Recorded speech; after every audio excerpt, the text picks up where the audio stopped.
ఈ కాంగ్రెస్ వస్తే ఏం చక్కదనం ఉన్నది? అంతేనా? ఏమున్నది? ఏది చక్కగా లేదు.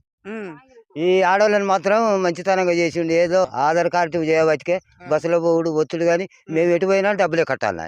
ఆ పింఛన్ రావాలి. పింఛన్ మాత్రం 65 ఏళ్ళు ఉన్నా 2 వాటి అప్లై చేసిన. ఇక మా ఊరోళ్ళు కొద్దిగా చేసిండ్రు. అంతా ఆగం చేసి ఇక గిట్టనే ఉన్నా. నామకాన్ని అవస్థ అన్నట్టే ఉన్నది నా బతుకు. ఇప్పుడు కాంగ్రెస్ వాళ్ళు వచ్చి మేము అన్ని చేసినాము అన్నట్టుగా మాట్లాడుతా ఉన్నారు. నిజంగా ఏమేమి వచ్చినాయి? వాళ్ళు వచ్చిన కానించి మంచం పింఛన్ది లేదు. 2 లక్షలు మా పని. అది కొంతమందికి అయినాయట, కొంతమంది గాలే. చెప్తాను కదా ఇక 4,000 వస్తా ఉన్నాయి ఎవరికన్నా మీ దోస్తులకి? ఏది వికలాంగులకు, ఏది పింఛన్ 2,000 ఉన్నదానికి 4,000 2000 ఉన్నోళ్ళకు, వికలాంగులకు, గుజ్జోళ్ళకు 4,016 ఇక ఈ పింఛన్ వచ్చిన వాళ్ళకు మాత్రం అదే 2000. అంతే సంగతి. మీకు కాలువలు వస్తాయన్నా? నీళ్ళు వస్తాయి ఇటు ఇటు వస్తాయి, ఇటు పోతాయి. ఇప్పుడు వస్తున్నాయా? ఇప్పుడా ఇప్పుడు బంద్ ఉన్నాయి.